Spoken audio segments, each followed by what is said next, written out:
In the last video, we introduced the concept of relative clauses in German. In this video, we're going to discuss relative clauses in which the relative pronoun is not in the nominative case.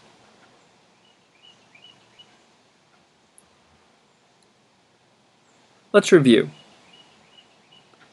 In the last video, we learned that relative clauses provide more information about a noun in a sentence. Relative clauses are always introduced by a comma. Relative clauses are verb kickers. The gender of a relative pronoun is determined by the noun it refers to. Relative pronouns usually look identical to definite articles, with a few exceptions explained later.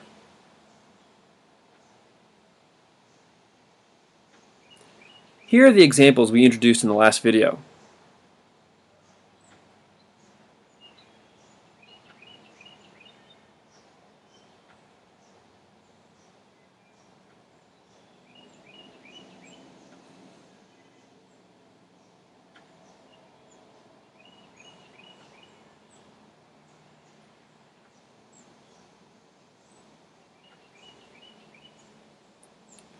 If you take a closer look, you'll notice that the relative pronouns in each example match the nominative forms of the definite article in German.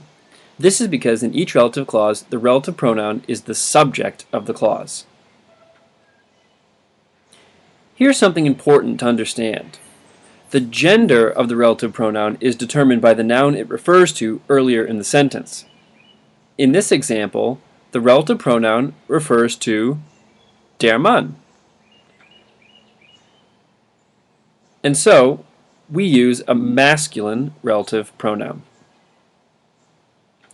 However, the case of the relative pronoun is determined by its grammatical function in the relative clause.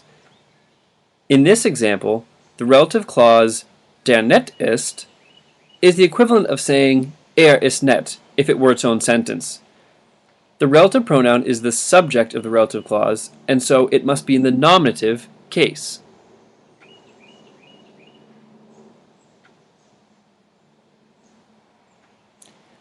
Let's review the cases in German and their grammatical functions.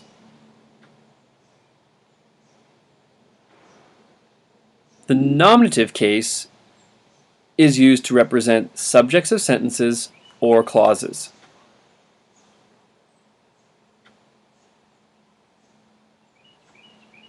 The accusative case is used for direct objects and objects of accusative prepositions.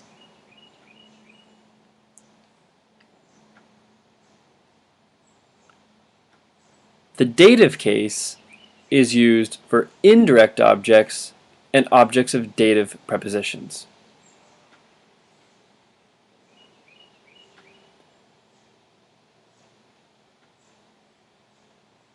So, the case of a relative pronoun is determined by its grammatical function in the relative clause.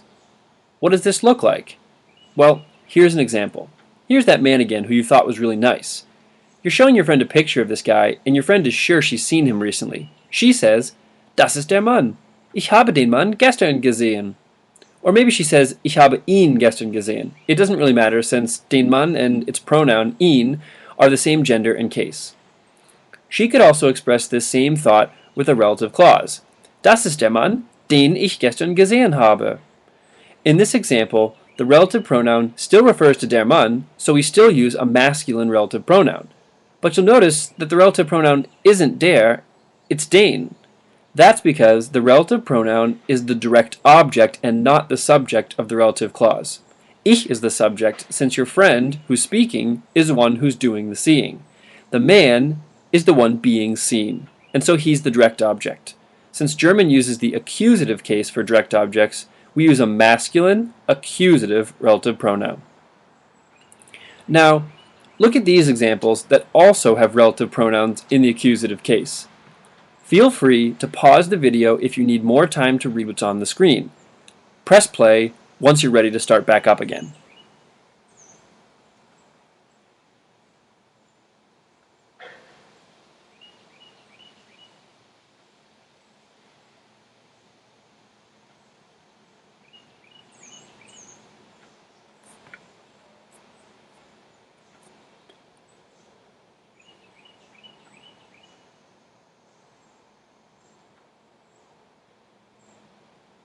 The accusative case is pretty easy to work with, because only the masculine form of the relative pronoun changes, from der to den.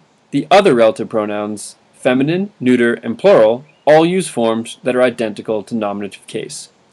Now let's move on to dative. Look at the next example. You're talking about relationships with your friends. One of your friends asks you just how much you like a boy whom you just gave a really expensive gift, a new tennis racket. Your friend says, "Liebst du den Jungen? Du hast dem Jungen einen teuren Tennisschläger gekauft." She could also say, "Du hast ihm einen teuren Tennisschläger gekauft."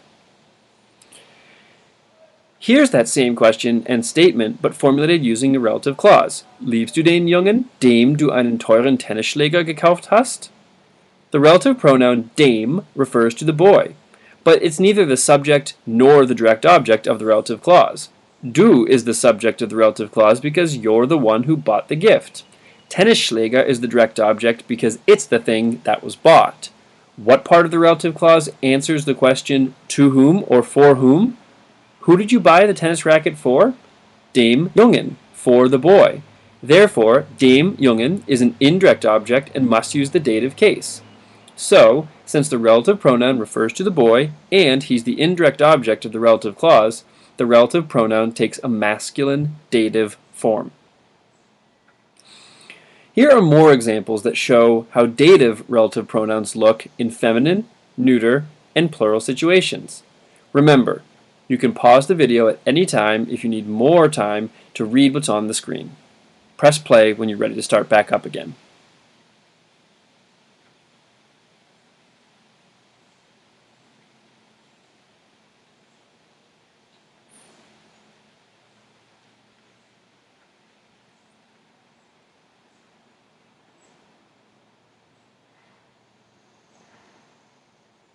Remember how I've been mentioning there are a few exceptions?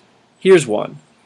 The dative plural relative pronoun does not match the dative plural definite article exactly. In a relative clause, you must use denen instead of just den for dative plural. Okay, let's review. The gender of a relative pronoun is determined by the word it refers to. The case of a relative pronoun is determined by its grammatical function in the relative clause. Nominative case is used for subjects, accusative case is used for direct objects and objects of accusative prepositions, and dative case is used for indirect objects and objects of dative prepositions. Relative pronouns generally match the forms of the definite article in German, with the exception of dative plural, which is denen and not den.